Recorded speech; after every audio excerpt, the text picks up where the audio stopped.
Hi guys! What's up? It's Sarky! And Aileen! Kung bago kayo sa channel namin guys, huwag kalimutan mag-subscribe at pindutin yung bell na yan para updated kayo sa mga bagong upload namin.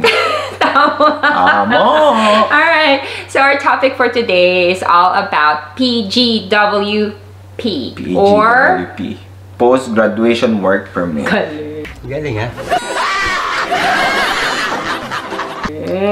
Yes, post-graduation work permit. Ang post-graduation work permit, it would allow you to work anywhere in Canada sa kahit na kaninong employer, which would allow you the time that you need to work on your permanent resident application or para ma-gain mo yung experience that you need for you to be eligible to apply for PR here in Canada, which is yung ultimate goal nating lahat na nag-aral dito sa Canada, right? Tama! Hello sunshine, good to see you again. Had to walk out to let you back in. Stuck in a storm of a relationship. Lost my fight. Alright, so let's discuss the requirements, eligibility, processing sa PGWP before we discuss some questions that we received regarding PGWP, right? So let's start the discussion and then later on we will answer some of the questions we received about PGWP. Oh. Right? Okay, let's start! Eligibility. Ano yun? Eligibility. Kaya mo yun. One more time! Nagigil ka. Eligibility. Ayun, kailangan mabilis. Alright, so eligibility. Graduate of a DLI and full-time student. Alright, so you must be a graduate of one of the designated learning institutions dito sa Canada. So yung list na yon, it will be provided on the link below. It will also be provided in the description box. You will be able to check if your target school is one of the designated learning institution dito sa Canada. But please take note na hindi lahat ng school na DLI are eligible for post-graduation work permit. You should also check because some of them, they only have certain programs na eligible for PGWP. So you also have to check that information. Alright, so this is where you'll be able to see kung yung school nyo is one of the designated learning institution here in Canada. We'll be posting the link in the description box, but this is how it should look like. Alright, if you scroll down below, you will be given, like this is a drop down where you will be able to choose kung anong province. Let's check Ontario since nandito naman ako. So here you will be able to see the list of all the schools here in Ontario, kung saan yung location nila, DLI number, and if they are eligible for PGWP. So yung mga naunang nakikita nyo, they are not eligible. And here, so there are a lot more in here. Let's try and check yung school ko, of course, Lambton College. And then you will see that yes, it is eligible for a post-graduation work permit.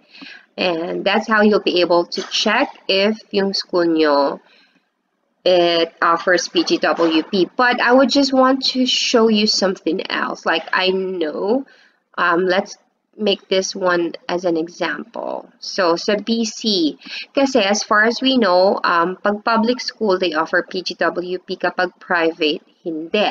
So that's wrong. That's actually a wrong information. But so let's see, like for Ascenda School of Management, this is a private school, but they do offer post-graduation work permit.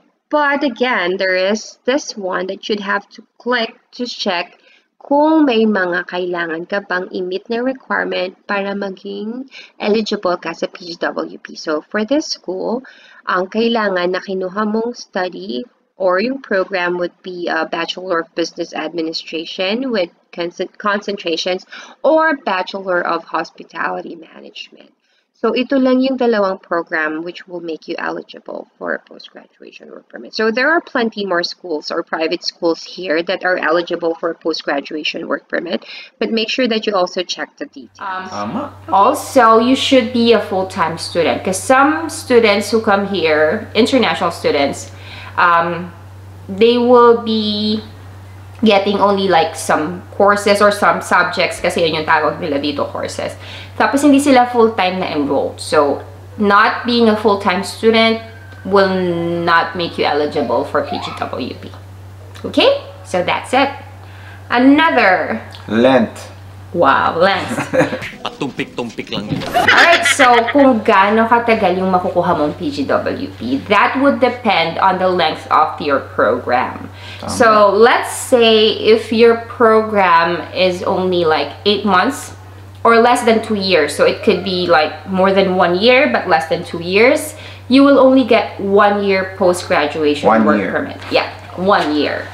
But if like me, your program is 2 years or more, then you will get 3 years. 3. Saan paliguan bigla to? 3 years of PGWP. Oo. Lagi namin dinidiscuss with some of our other videos na sinasabi ko na medyo risky talaga kapag 1 year lang yung program na kukunin mo. Why? Because that would only give you 1 year na PGWP, which for me is not gonna be enough for you to prepare and gain that Canadian work experience that you need if you will be applying for CEC. But of course, if you have planned ahead of time kung ano yung magiging plano mo, you have your timeline, you have this plan na you will only get 1 year program and you'll be able to apply for CEC or Express Entry, then good for you. But if you are like me, na I really don't want to take that risk, I took a 2 year program to make sure that I'll get a 3 year post-graduation work permit. So no matter what happens, like if it wouldn't work out for us here in Ontario, we can just readily transfer to another province to work on our PR, right? Tama. Okay, another. Of course, you would also have to prepare your documents, right? So what are the requirements? Transcript of records. Yes, you would need the official transcript of records, your grades from your school. Another? Certificate of completion. Yeah, so you'd need to have the letter from the school that you have successfully completed your studies. And then you would also need your certificate. So like for me, I took up a postgraduate certificate in business management. So that certificate is the one that I presented together with my certificate of completion and my official transcript of records. So those are the 3 requirements. Those are the basic requirements for applying in PGWP. You'd also have some other immigration forms that you need to fill out and submit, and you'd know what to do with it or what those immigration forms are once you create your GC key kasi mandoon na lahat ng mga information that you need. So how much does it cost to apply for a post-graduation work permit? It's $255. $255 kasi that's $100 for open work permit application, and then $155 naman for work permit. Bakit pareho lang naman sila pero bakit magkaiba sila ng fee? Like, it's a work permit and an open work permit. Like, how can I explain this? Basta yun siya, $255. Okay? Yun na yun. Yun na yun. Nakalusot ka ha? Processing time. So, nag-iba siya. Like, before it was faster, the processing time. But because of the situation right now, medyo mas matagal. Pero medyo bumilis na rin ng konti. So, according to the IRCC website, current processing time is 133 days. 133 days. So, that's the max. Or it can be like longer than that. Depende. But for me, it was like it took 3 months for me to get my approval for a post-graduation work. Tagal din. Matagal-tagal din. So, again, timing is the key. Alright, let's proceed to the questions we received about PGWP. Yes. Yung mapunta sa langit ha? How many times can I get a PGWP? Ayon. So, natanong to sa amin before, and I think I've already mentioned it. You will only be given your PGWP once. As in, isa lang sa buong tanang buhay mo, mabibigyan ka ng PGWP. So, for example, you would only take 1 year program kasi yun lang yung allotted budget mo for your studies here, right? And then, all of a sudden, naisip mo na, no, parang gusto ko pang kumuha ng another program just so makakuha ako ng 3-year na PGWP. That's well and good. So long as you will not apply for a PGWP before you get the second program. Because again, you will only get the PGWP once. So might as well, if you're gonna take up 1+1 program to get 3-year PGWP, take the next program after the completion or even before you have to apply for an extension of study permit, which is another discussion altogether. But still, I would strongly suggest that you apply for your PGWP once you completed your second program. So, or like apply for it if you're decided na and sigurado ka na okay lang na 1-year program ka. Okay? Can I still work 20 hours after I get my certificate of completion? Alright, so napaka-importante para sa atin yung 20 hours to work as an international students because that the money that we get from that is it covers our basic expenses. And so laking bagay yun. Ang laking bagay nun, diba? So but the thing is you can still work as an international student. I mean the part-time 20 hours every week. So long as you have not received your certificate of completion from your school and your study permit is still valid.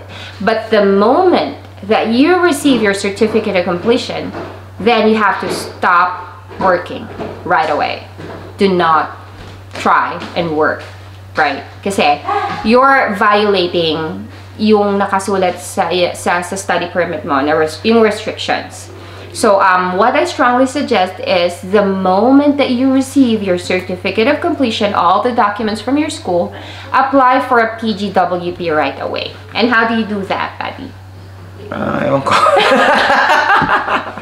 Kinasaluduhan kita. Hey! So what I would suggest is even before you receive your certificate of completion, gumawa na kayo ng GCK, ng application package ninyo. So I think you'd know if you're a DIYer like me, you'd know how to do that. So create your application package right away so that the moment that you receive those certificates or those documents from your school, just upload them right away and then submit your application. So that the following day, you can still work. Why? Because the moment you submit your application for PGWP, you are already on an implied status. So no matter if your study permit expires, so long as you've already submitted it, you are on an implied status kahit hindi pa nadedesisyon na yung application mo, meaning wala pa yung approval mo. And then you just have to wait for you to get the approval. And then you just gonna be like, kunwari, after 3 months. Ang nangyari nga, actually, ang maganda kasi, sa 3 months na naka-implied status ako, nakakapag-work na ako towards my Canadian experience. Like, nag-earn na ako ng Canadian work experience. Plus another 3 years. So, ideally, ideal siya for people who only took 1-year program. Kasi parang na-adapt eh. Kung mas matagal yung processing nung PGWP ninyo, mas marami kayong time na nakakapagtrabaho under implied status. Kasi when you're under implied status, you can still work full-time until you get your approval. Right? Tama. Next question. What if my study permit expires before I apply for PGWP? Ayun. So, bakit mo hihintayin mag-expire yung study permit mo bago ka mag-apply sa PGWP? Again, sabi ko nga, may mga schools na mabilis magbigay ng documents. Like Lambton, for example. I got it like a week after we've completed our program. And then, nag-submit kami kaagad ng application for the documents. And then, we received it a week after, I think. And then, we submitted our PGWP right away. But for some other schools, it would take some time kasi for them to release your official documents. So, I strongly suggest is that if you think that maabutan kayo ng expiration for your study permit, then apply for a visitor visa. But being on a visit visa, you won't be able to work anymore, right? You have to wait for your program completion documents before you submit that for PGWP. But that's better. Like, being on a visitor visa, kaya sa expire yung study permit mo, tapos saka ka mag-apply ng PGWP. Why? Kasi kapag inabutan ka na nag-expire yung study permit mo, and then you got your program completion, and then you're gonna be applying for PGWP, you'd have to apply for a restoration of status. So, bakit hindi ideal na mag-apply ka for, like, hayaan mo mag-expire study permit mo? Bakit? Number one, it would cost you more. Oo nga. Oo. So, how much would it cost you to apply for a restoration of status plus applying for a PGWP? 605. 605. Why? Because that's 255 for the PGWP application plus 350. for the restoration of status. That will allow you to stay in Canada while waiting for the result of your application. Yellow yun. Sorry. Ayun. So, yun na nga, going back, yun nga, restoration of status plus PGWP application kapag nag-expire yung study permit. So, as I've said, it's better to apply for a visitor visa Tama. and then apply for PGWP. But, you know, that's the worst case scenario.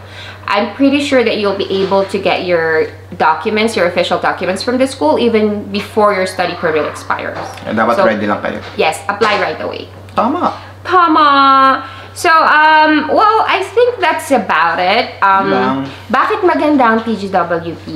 Uulit-ulitin ko, piliin niyo po yung school that will allow you to apply for PGWP, meaning eligible siya for you guys to get your PGWP. Why? Because that's what you paid for, right? You've paid millions. I mean, Yeah. ang laki ng pera na binayad mo para makapag-aral dito. And I think yung biggest return of investment I can say, aside sa pagiging PR, would be you are being allowed to work here, to extend your stay here in Canada, to work full-time anywhere in Canada. Kasi makakapag-apply ka pa ng PR, right? So again, choose your school and your program Lamtong wisely. College, guys. Anywhere naman, so long as DLI siya, and check the program if it's eligible. Alright, so that's about it. Don't forget to... Parang nakalimutan mo yung sasabihin. Ay guys, please support our TikTok, Sarken Eileen. Yes, Instagram, Sarken Eileen. Facebook page, Sarken Eileen. Alright, so we will be creating small like video. Do they call it reels? Reels ba tawag doon? Parang short clips. So that we can have more like fun videos that we can share with you guys. So I hope you can also support our TikTok account, and then we'll create videos that would be interesting for you. Okay, so that's about it. Thank you guys again for all your support. Agyaman. God bless. Don't forget to like, share, and subscribe. Bye. Bye.